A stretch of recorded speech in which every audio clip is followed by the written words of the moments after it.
Understanding cognitive development and cultural context. Question 1 says, what evidence suggests that different cultural environments foster different cognitive strengths? Research shows that people grow up developing different thinking skills depending on what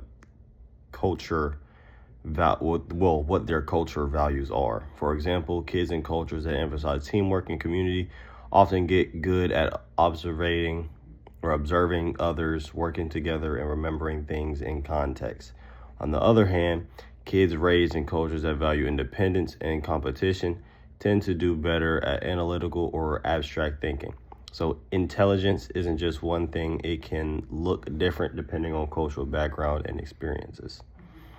Number 2 says, how does the collectivist versus individualist cultural orientations influence attention, memory, and problem solving?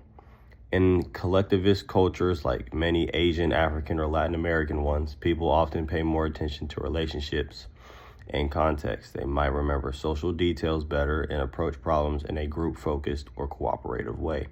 In individualist cultures like the U.S., people are taught to focus more on personal goals and independent thinking, which encourages analytical reasoning and competition. Because of this, standardized tests made individualist cultures may favor certain thinking styles and overlook others. Examining assessment practices. Number 3 says, how do the stakeholders in the East Side case represent different values or orientations? Dr. Rivera cares about fairness and wants testing to recognize all types of ability, not just those that fit one mold. Mrs. Washington sees how many talented multilingual students are being left out and wants assessments that better capture their strengths. Dr. Chen brings research-based ideas and supports culturally responsive ways to measure intelligence. Mrs. Hopkins believes standardized tests are the fairest and most objective way to identify high achievers. Mateo and Aisha represent the students who fall through the cracks, bright and capable, but not always reflected in their test scores. Number 4 says, which stakeholders prioritize standardization and which prioritize diversity? I said standardization is Ms. Hopkins and diversity and equity is Dr. Rivera, Ms. Washington, and Dr. Chen.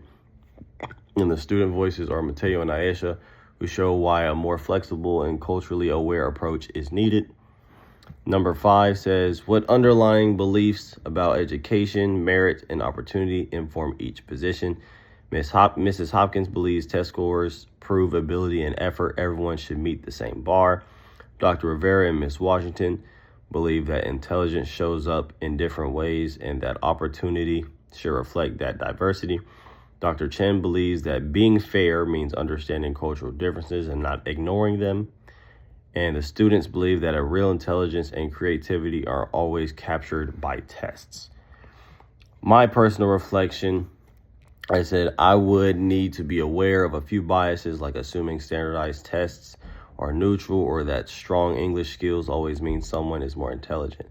Also need to be careful not to judge ability only by academic performance or to ignore how stress and cultural background affect how someone shows what they know.